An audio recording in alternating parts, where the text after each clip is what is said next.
প্রজ্ঞাবান লোকমান আলাইহিস সালামের সবচেয়ে বড় হিকমা হচ্ছে কৃতজ্ঞতা। দুনিয়ার সব সফল ও প্রজ্ঞাবান মানুষরা আপনাকে কৃতজ্ঞ থাকার পরামর্শ দিবে, যা কিছু আছে তাই নিয়ে চেষ্টা চালিয়ে যাওয়ার উপদেশ দিবে। সাফল্যের বিজ্ঞান বইয়ে কৃতজ্ঞ থাকার সাথে সাফল্য সমৃদ্ধির সম্পর্ক নিয়ে বিস্তারিত আলোচনা করেছি। যারা ধর্মে বিশ্বাস করে না তারাও বিশ্বাস করে সন্তুষ্ট ও নিঃশঙ্ক চিত্তের চেয়ে বড় কোনো সম্পদ নাই।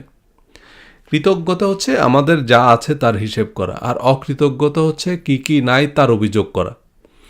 কি নাই তার হিসাব করলে আপনি কোনো উদ্যোগ নিতে পারবেন না। কৃতজ্ঞতা হচ্ছে সন্তুষ্ট থাকা, নির্ভর থাকা, একই সাথে অহংকারের আবর্জনা মুক্ত থাকা। আমাদের নবীজি সাল্লাল্লাহু আলাইহি সাল্লাম জীবনের সব রং রূপ দেখেছেন।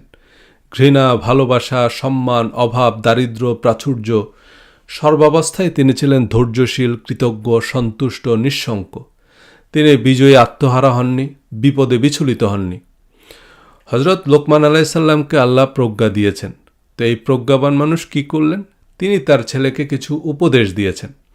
সেসব উপদেশ আল্লাহ আমাদের বলছেন সূরা লোকমানে। যদিও আমরা এখন ইউটিউব সার্চ করলে সূরা লোকমানের তাফসিরের নামে আজগুবি কিচ্ছা কাহিনী শুনব। চলুন আমরা আল্লাহর তাফসির শুনি। সূরা লোকমান আয়াত 13। وَإِذْ قَالَ لُقْمَانُ لِابْنِهِ وَهُوَ يَعِظُهُ يَا بُنَيَّ لَا تُشْرِكْ بِاللَّهِ إِنَّ الشِّرْكَ لَظُلْمٌ عَظِيمٌ. Luqman counseled his son, "My son, do not attribute any partners to God. Attributing partners to him is a terrible wrong." Lokman তার ছেলেকে ওয়াজ করছিল বা উপদেশ দিল, হে বৎস, আল্লাহর সাথে কোনো শরিক করবে না। নিশ্চয়ই শিরক হচ্ছে চরম জুলুম। এ আয়াতে আল্লাহর সাথে শরিক করা মানে আল্লাহর কিতাবের সাথে শরিক করা, আল্লাহর বিধানের সাথে শরিক করা। বিধান একমাত্র আল্লাহর। সূরা লোকমান জুড়ে আল্লাহর কিতাবের বিজ্ঞাপন দেয়া হচ্ছে। কেবল আল্লাহর কিতাব অনুসরণের কথাই বলা হচ্ছে বারবার। সুতরাং আল্লাহর সাথে শরিক করা মানে আল্লাহর কিতাবের সাথে আর কোনো কিতাবকে শরিক করা। আর কি ওয়াজ করলেন প্রজ্ঞাবান লোকমান? ভালো করে খেয়াল করেন, এগুলোই হওয়া উচিত ছিল আমাদের ওয়াজের টপিক। ইয়া বুনাইয়া আকিমিস সালাতা ওয়া'মুর বিল মা'রুফ ওয়ানহা আনিল মুনকার ওয়াসবির আলা মা আসাবাকা ইন্না যালিকা মিন আজমিল উমুর। হে বৎস, সালাত কায়েম করবে, ভালো কাজের আদেশ করবে এবং মন্দ কাজ হতে নিষেধ করবে, এবং আপদে বিপদে ধৈর্য ধারণ করবে। এটাই তো দৃঢ় সংকল্পের কাজ। আর কি উপদেশ দিলেন? ওয়াসাইনাল ইনসানা বিওয়ালিদাইহি। আল্লাহ মানুষকে নির্দেশ দিচ্ছেন তাদের পিতামাতাকে সম্মান করতে। আর কি উপদেশ দিচ্ছেন প্রজ্ঞাবান লোকমান? ভালো করে খেয়াল করুন। ওয়ালা তুসাইর খাদ্দাকা লিন্নাস ওয়ালা তামশি ফিল আরদি মারহা ইন্নাল্লাহা লা ইউহিব্বু কুল্লা মুখতালিন ফখুর। And do not turn your nose up to people, nor walk pridefully upon the earth. Surely Allah does not like whoever is arrogant, boastful. অহংকার বশে তুমি মানুষকে অবজ্ঞা করো না বা নাক ছিটকাবে না, এবং পৃথিবীতে উদ্ধতভাবে বিচরণ করো না, কারণ আল্লাহ কোনো উদ্ধত অহংকারীকে পছন্দ করেন না। এই কাজগুলো আল্লাহ পছন্দ করেন না। আর যারা আল্লাহর অপছন্দের কাজ করেন তারাই তো পাপী। যারা আল্লাহর পছন্দের কাজগুলো করেন তারাই তো পুণ্যবান, তাই না? আল্লাহ কি পছন্দ করেন লোকমান আলাইহিস সালামের উপদেশে তাই আছে। ওয়াকসিদ ফি মাশরিকা ওয়াগদুদ মিন সাউতিকা। আর তুমি তোমার চলার ক্ষেত্রে মধ্যম পন্থা অবলম্বন করো এবং তোমার কণ্ঠস্বর নিচু করো। সক্রেটিস, অ্যারিস্টটল থেকে শুরু করে পৃথিবীতে যত প্রজ্ঞাবান মানুষ এসেছে তারা মানুষকে এই উপদেশগুলোই দিয়েছেন। পৃথিবীর সকল সমাজ সভ্যতায় এই উপদেশগুলো চিরন্তন, শাশ্বত। এমন বৈশিষ্ট্যের মানুষদের আমরা ভালো মানুষ বলি, কিন্তু আমরা তাদের ভালো মুসলমান বলি না, কারণ আমাদের ইসলামে এগুলো প্রয়োজনীয় স্তম্ভ নয়।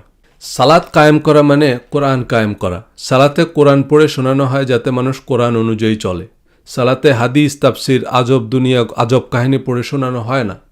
নবীজি সাল্লাল্লাহু আলাইহি সাল্লামের সাথে যারা সালাত পড়তেন তাদেরকে তিনি কোরআন পড়ে শোনাতেন যাতে তারা কেবলমাত্র কোরআন মেনে চলে। নবীজি সাল্লাল্লাহু আলাইহি সাল্লাম তার সাহাবীদের সূরা লোকমানের এই আয়াতগুলো পড়ে শোনাতেন যাতে তারা আল্লাহর বিধানের সাথে শরিক না করে, সন্তুষ্ট ও কৃতজ্ঞ থাকে, বিপদে আপদে ধৈর্য ধারণ করে, অহংকার বশে মানুষকে অবজ্ঞা না করে, পৃথিবীতে উদ্ধতভাবে বিচরণ না করে, যাতে চলার ক্ষেত্রে মধ্যম পন্থা অবলম্বন করে, তাদের কণ্ঠস্বর নিচু করে। কিন্তু আমরা কলা রাসূলুল্লাহ বলে ধর্মের নামে বানোয়াট কিচ্ছা শোনাই যার সাথে ধর্মের কোনো সম্পর্ক নেই। প্রজ্ঞাবান লোকমান আলাইসাল্লাম তার ছেলেকে উপদেশ দিয়েছেন ভালো কাজের আদেশ করতে আর খারাপ কাজ হতে নিষেধ করতে। এই ভালো কাজ খারাপ কাজই আমাদের দুনিয়া আখেরাতে সাফল্য ব্যর্থতা নির্ধারণ করে। ধর্ম মানে কর্ম, পোশাক আশাক দাড়ি মোচ এসবকে পৃথিবীর কোনো সমাজে কর্ম বলে বিবেচনা করা হয় না। দুনিয়া আখেরাতে আমরা আমাদের কর্মফল ভোগ করব। টাকনুর নিচে, হাঁটুর উপরে, নাভির নিচে, বুকের উপরে ধর্মের নামে প্রচলিত বিতর্ক কোরআনে নাই। কোরআনে আছে বিপদে ধৈর্য ধারণ করবে। বিপদে ধৈর্য হারিয়ে মানুষ চুরি, প্রতারণা এমন অন্যায় ঝুঁকে পড়ে। আবার প্রাচুর্যে মানুষ অহংকারবশত অন্যকে অবজ্ঞা করে। আল্লাহ পরিষ্কার করে বলে দিয়েছেন আল্লাহ উদ্ধত অহংকারীকে ভালোবাসেন না। উদ্ধত অহংকারীকে কেউই পছন্দ করে না। আপনি কোনো নাস্তিকের সাথে উদ্ধত আচরণ করেন, সেও পছন্দ করবে না। এই উদ্ধত অহংকারী হচ্ছে অধর্ম। মধ্যম পন্থা অবলম্বন করা, নিচু স্বরে কথা বলা বা বিনয় অবনত থাকার নামই হচ্ছে ধর্ম। এর নামই হচ্ছে প্রজ্ঞা। কিন্তু আমরা প্রজ্ঞার নামে হাদিস, তাফসির, পীর, ফকির, ওজা, টিয়া পাখি, কোরআন বহির্ভূত আজগুবি ইবাদত নিয়ে মহাব্যস্ত। আরবের কাফেররা আল্লাহকে মানত, নামাজ পড়ত, রোজা রাখত, হজ করত, কিন্তু নবী রাসূল ওলিয়া উলিয়াদের নামে কিছু বিধিবিধান বানিয়ে সেগুলোই মানত। নবীজি সাল্লাল্লাহু আলাইহি সাল্লাম বললেন যে তোমরা শুধু আল্লাহর কিতাব মানো। নবী রাসূল ওলিয়া উলিয়া সবাই আল্লাহর কিতাবই মানত। এই তো ঝামেলা বাঁধল। শুধু আল্লাহর কিতাব মানলে হবে নাকি? নবী রাসূলদেরকেও মানতে হবে, ওলিয়া উলিয়াদেরকেও মানতে হবে। কত বড় সাহস! ইব্রাহিম নবী মানে না। এই কথাগুলো আপনার কাছে নতুন মনে হতে পারে, কিন্তু এই কথাগুলোই বলা আছে সূরা লোকমানে। সূরা লোকমান আয়াত 25। ওয়ালা ইন সাআলতাহুম মান খালাকাস সামাওয়াতি ওয়াল আরদ লা ইয়াকুলুনা আল্লাহ।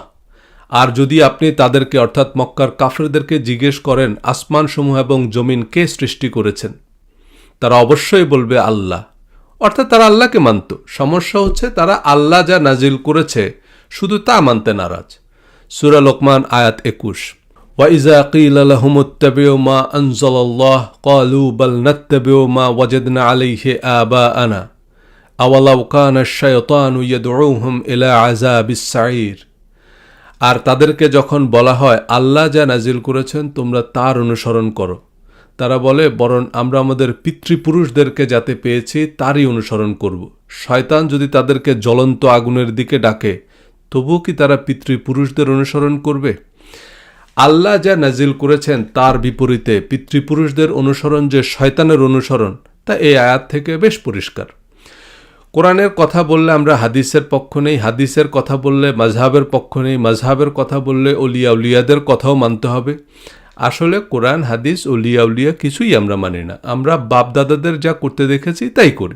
মদিনা দেওবন্দ ঘুরে এসে শেষ পর্যন্ত আব্বা যে হাদিস সহি বলেছেন সেই হাদিসই সহি। কথিত বর্ণিত হাদিসকে হিকমা নাম দিয়ে মানুষকে আল্লাহর পথ থেকে সরিয়ে নিচ্ছি। আল্লাহ তার রাসূলের নামে বাপদাদাদের ধর্ম মানি। আমার আব্বা বলেছেন এই হাদিস সহি, তো এই হাদিস অস্বীকার করলে কাফের। আবার আরেকজনের আব্বা বলেছেন এই হাদিস জাল, সুতরাং এই হাদিস মানা বেদাত। এভাবে শিয়া, সুন্নি, আহলে হাদিস, হানাফি বংশ পরম্পরায় বাপদাদার প্রথায় চলছে। নিজেদের আলেম, ওস্তাদ বা বাপদাদার রীতিরেওয়াজের বাইরে যাওয়া বেশ কঠিন। কিন্তু আল্লাহ বলেছেন সূরা লোকমানের 15 নম্বর আয়াতে, ওয়া ইন জাহাদাকা আলা আন তুশরিকা বিমা লাইসা লাকা বিহি ইলমুন ফালা তুতিহুমা ওয়া সাহিবহুমা ফিদ দুনিয়া মা'রুফাও ওয়াত্তাবি' সাবিলা মান আনাবা ইলাইয়া।